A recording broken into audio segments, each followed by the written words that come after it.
Robert Plank Show, Episode 321 Coaching Certification. Create a coaching program, bootcamp, or course, and make small adjustments for massive business success with Jessica Nazarali. Hey everyone, and welcome back to the show. Our guest today is Jessica Nazarali, and Jessica knew from an early age that personal development would be a part of her life's work. But it wasn't until she started a passion project, which was a blog and a health food website in 2011, that Jessica's dream came to fruition. Today, Jessica merges business with her desire to help people through the courses she releases through It Girl Academy and her podcast, It Girl Radio. She is passionate about helping women to use the evergreen model for enrolling consistent clients and training the next modern generation of coaches. So Jessica, welcome to the show. And did I get your name right? You did. Thank Awesome. you. First time's a charm, right? Yeah, of course. So can you sort of, so you mentioned a little bit about, you have like your It Girl Academy and your It Girl Radio. Can you tell us a little bit about what you're working on these days and what has you excited? Yeah, definitely. So at the moment, I've recently launched Coaching Mastery, which is my coaching certification program. And it's been a project that I had the idea of launching probably about a year ago. And it just kind of took a while to bring everything together and to really make the decision that I wanted to create a new product. And so it's launching, and I've got the first group of people going through the program. So that's really fun. I think whenever I see a new product come to life, and I'm, really happy with the user experience and the design, and people are getting results, I always find that really exciting. Awesome. Well, I get excited when people get results from my stuff too. And so just to kind of get us caught up, can you explain to us what this whole like coaching certification thing is? Yeah, definitely. So it's a coaching certification program that essentially teaches people how to coach, but it's different to other certification programs out there. So if you Google coaching certification program, a lot of programs are going to come up that teach people how to coach clients essentially, to become, a life coach, a health coach, a business coach, whatever coach you desire to be essentially. But what makes Coaching Mastery different is we don't just cover coaching skills. We also cover how to consult, teach, and mentor. Because in my experience, just having coaching a coaching framework when you're working with clients isn't enough. Because typically people are coming to you because you're an expert, you have knowledge and advice to give. So it's important that you know how to give that advice in such a way which is structured and useful and helpful, as opposed to just coaching a client and asking the client, well, what would you like to do in this situation? Or, why are you upset that this is happening? Those questions, asking clients questions and getting them to come up with the answers themselves, that's a powerful coaching skill to have. However, I think it's important that you also include, the advice giving modalities as well, because that's when the big transformations happen. And that's essentially what makes Coaching Mastery different. So it's exciting to finally have the program out into the world and to see people happy and getting results and all that good stuff. Great. So, like, if I'm understanding you right, like, what's the sort of starting point? Like, can anyone sign up for this coaching certification of yours, or do they already have to have like some sort of expertise, or like, what's the situation with that? Sure, that's a really great question.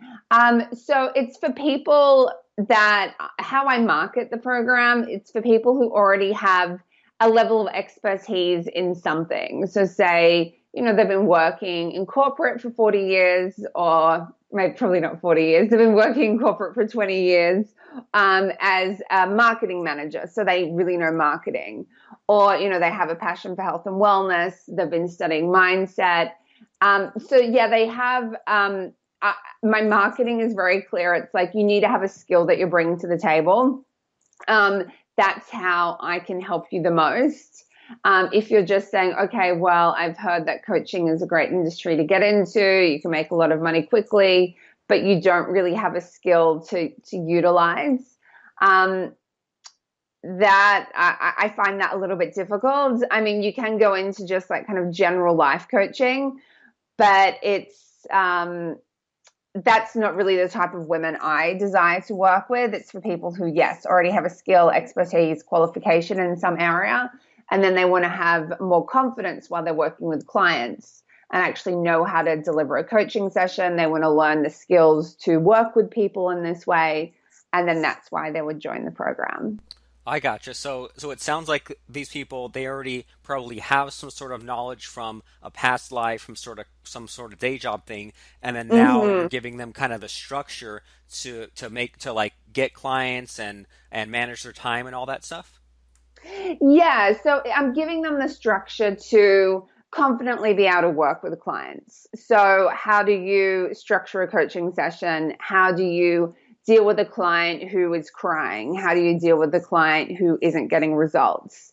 How do you put together your information in such a way that you're teaching the client, what it is that you know without them getting overwhelmed, without them um, just going, okay, there's all this information, but great, like what do I do with it? How do I implement?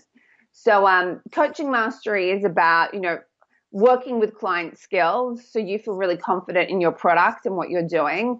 And I found when people are confident in their product and what they're offering and their ability to work with clients successfully, that's when they get more glowing client testimonials. That's when they get client referrals. And that's when they're able to charge quickly for what it is that they're doing because they see firsthand the results their clients are getting and they feel confident in what they're doing. So that's coaching mastery. And then I have business mastery, which is a business building program, which is all, online marketing and funnels and ads and all that fun stuff. But it kind of just depends on what the person needs as opposed to which program they start with. Okay, fair enough. And then, so my next sort of question about that is, are these? We mentioned that your branding is sort of geared towards women. Are these programs Yeah. like women only, no men allowed, or is anyone welcome to join, but us men will be kind of lost? No. So my marketing is towards women because I think it's important that you know who you're marketing to. Men have joined my programs in the past. I have a man in business mastery actually at the moment. So it depends if you're comfortable kind of being in a situation where it is women and you kind of know that going in. It's not like men aren't allowed to join. It's just the fact that I market towards women and that most men decide not to join. But it's not like there's a hard and fast rule saying, okay, you can't join if you're a man. Okay, makes perfect sense. Just sort of curious about that. And so I'm still sort of a little bit confused about the difference between the coaching certification and like Mm-hmm. this business mastery certification. So can you kind of like clear that up a little bit? Like what exactly do people get when they join the sort of coaching certification versus the business course? Mm-hmm. So I guess you should look at the coaching certification as it comes before the business course. So the coaching certification is you're becoming a certified coach. So you're actually learning how to coach, you're learning how to consult, you're learning how to teach, you're learning how to put your skills and services together in such a way that creates a coaching program. You're learning how to have confidence to then go out there and work with clients because you know how to structure a session, you know how to put together your knowledge and expertise. So it comes before the business building programs because you can go out there and take a bunch of business building programs, but if you don't have the skills to work with a client, so you don't know how to ask powerful questions, you don't know how to coach someone who has just had a major setback in their personal life, you don't know how to put together your knowledge and expertise from your past 20 years in such a way that makes sense, that is logical, that is easy for somebody to digest and understand and implement. If you don't have that experience and if you don't have that confidence, then it doesn't matter how great your funnels are.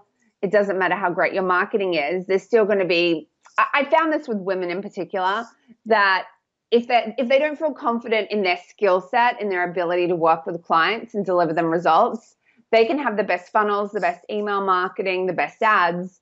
but then they'll get somebody on a discovery session and they'll almost sabotage themselves because they'll say, well, oh my gosh, what if this client actually signs up and then I'm working with them for 12 weeks? I've never worked with a client before in this way.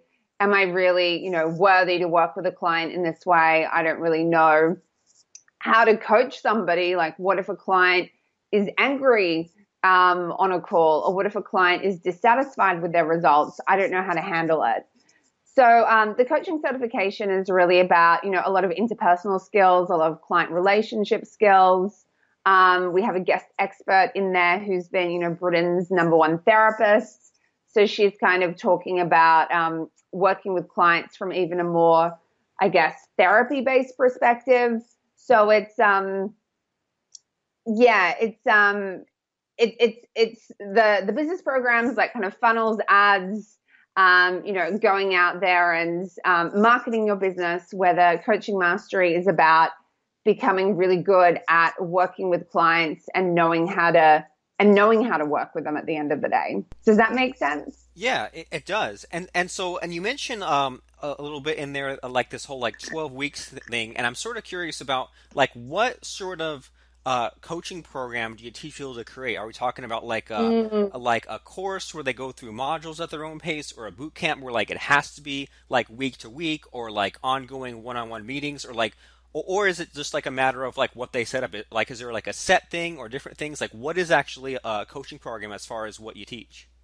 Yeah, that's a good question.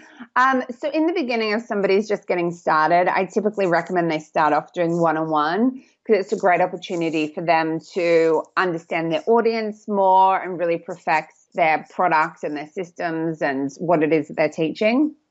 So typically I recommend you start off at one-on-one. However, in the program, I do go into, okay, well, this is what, a one-on-one coaching program could look like. I usually give a recommendation of 6 to 12 weeks. So I have an outline of both a 6-week program and a 12-week program. And then I give an outline of, how you could then transition into group. But that is, 9 times out of 10, I'm saying start off with a one-on-one. The only time I say, okay, you can start off with group is if you do target market research and you find that for whatever reason, the niche and the target market you're looking to target, they don't want one-on-one, they want a group experience. And I've found sometimes mums of small children, they really enjoy the group interaction because they make friends and it's more flexible for them because they have small children and they may not be able to actually turn up to a call at a specific time. So if you have a target market like that, then I say, okay, yes, you can start off with a small group. However, otherwise, I typically recommend the one-on-one. And you mentioned in there that you do like a little bit of market research to figure out if one-on-one is better or if group is better or they should kind of transition. And so like what sort of market research do you do to make that decision? Great question. So I recommend that my clients go out there and speak to 5 to 10 people for initial target market research. And this type of target market research is essentially they identify that, okay, this type of person is someone who I feel I would like to help, and they have a problem in the area that I'm thinking of coaching or, creating products in. So it's quite broad in the beginning because I just want people to go out there and start talking to people and ask them questions like, what is their, biggest fear when it comes to, their health, their relationship, their mindset, whatever area they're looking to get into? Like, what goals do they have? What's keeping them up at night? Have they ever received support towards achieving this goal? So it's asking kind of very general questions, and based on the feedback that they give and the questions that they give, then the client comes back and creates a program based on what the client is struggling with and what the client needs help with.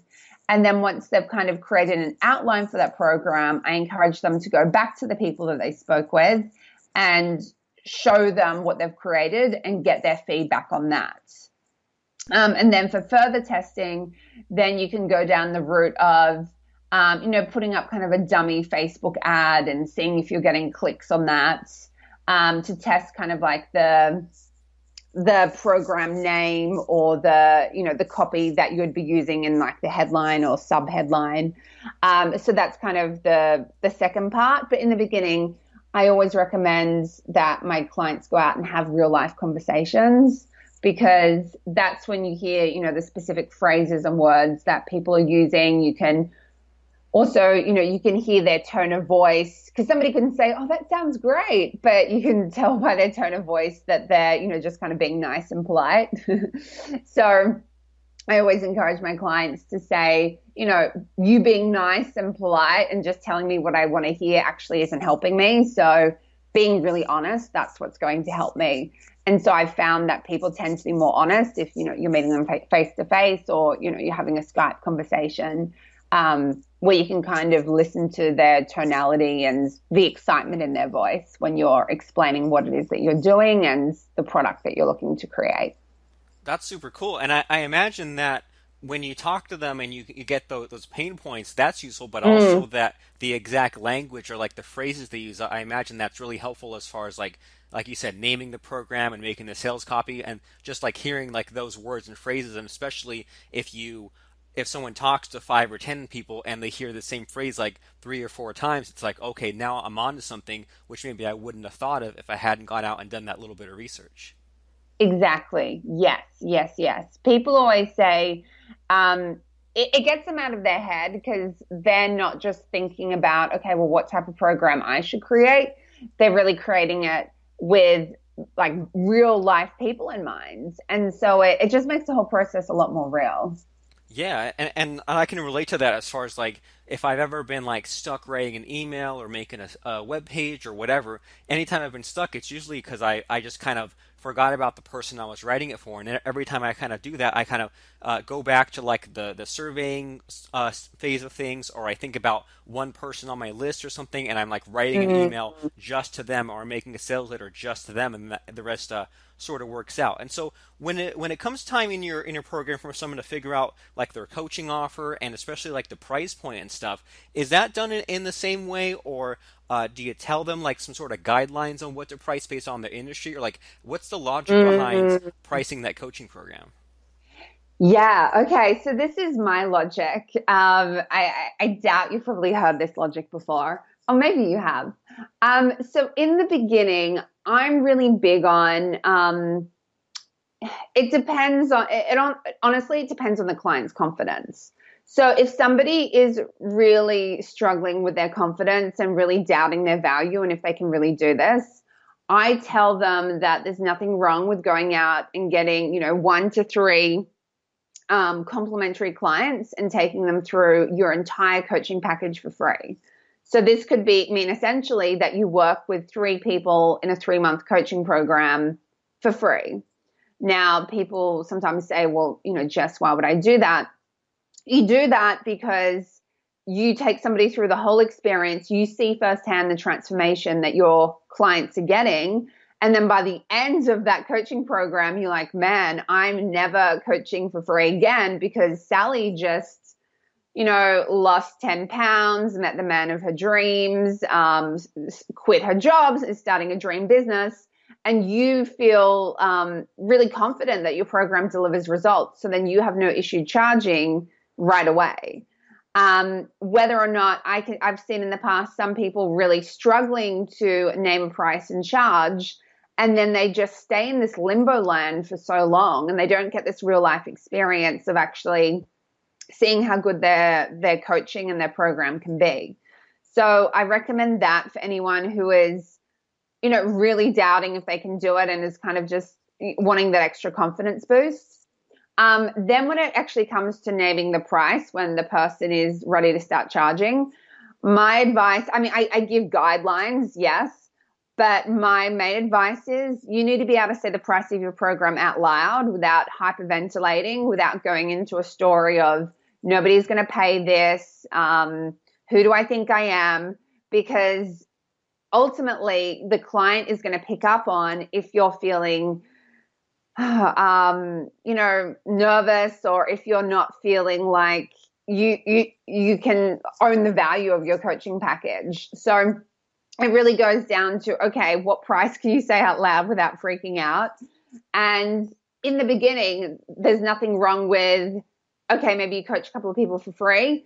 Maybe ideally you would love to be charging $1,000 a month for your coaching package. Okay, well, yeah, that's a great goal to have. If you don't feel like you're there yet, there's nothing wrong with offering an introductory rate. So coming up with a price that you can say that feels really good to you, and then you get your first 5 people maybe at that rate, and then you can look to increase your prices from there. So I've had some clients who right out of the gate feel confident charging, $5,000 for a 4-month coaching program because they've had 20 years experience in the industry that they're in. So yeah, while they're new to coaching, they're not new to their industry at all. And then I'll have some clients who, just don't have that confidence and want to build up experience. And I say, yeah, there's nothing wrong with coaching a few people for free. You're going to gain a wonderful client testimonial, hopefully. You are going to gain a lot of feedback that you can then improve your program with. And you're gonna feel really good when your client starts getting results, that you're not going to have an issue charging after the people have gone through your program. And have you seen with your students, like, are the price points all over the place, or do certain people tend to are most people like in like $1,000 a month or in $200 a month? Like, where? I mean, do you know like the average sort of price point, I guess, with your students? So yeah, most people are working towards. I let people know that, okay, like working towards like the $1,000 per month it's a great goal to have, and to be looking at that as like something that you're aiming towards. I say as a minimum, you want to be charging, no less than say $100 a session. So that would be say $400 a month when you're starting out, to get things moving. But I would say, yeah, like most people, they're probably charging between 500 to 1,000 a month. Okay, cool. And then, Yeah. so 500 to 1,000 a month, $100 a Mhm. session. And have you seen like, do people like work a certain number of hours, or is there like a point where someone's time is maxed out, or they burn out if they Mm, have like too many hours or too many clients? Is there like a ceiling to that? yes, yes, definitely. Um, my typical recommendation is that once you look to be getting fully booked, and that fully booked will vary on person to person. When I was doing one-on-one coaching, there was a time that I had 21 clients, which is totally crazy. Like nobody quote unquote should be doing that.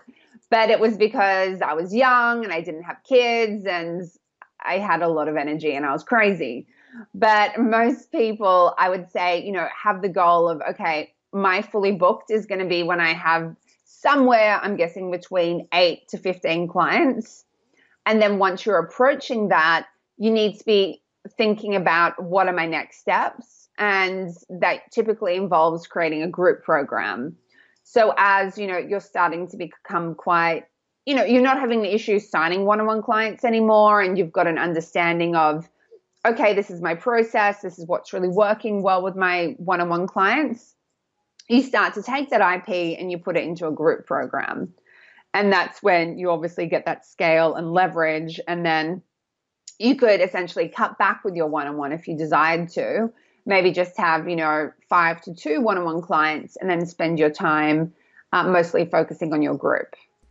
Awesome. That makes a lot of sense. So start off with the one-on-one stuff, and then as you become fully booked, then sort of move them over to that group program. And I imagine also that at a certain point, people can start to increase their coaching prices, right? If they see results, if they're so booked up Mm, that they can only like handle so many more people, they can start walking that price up even more.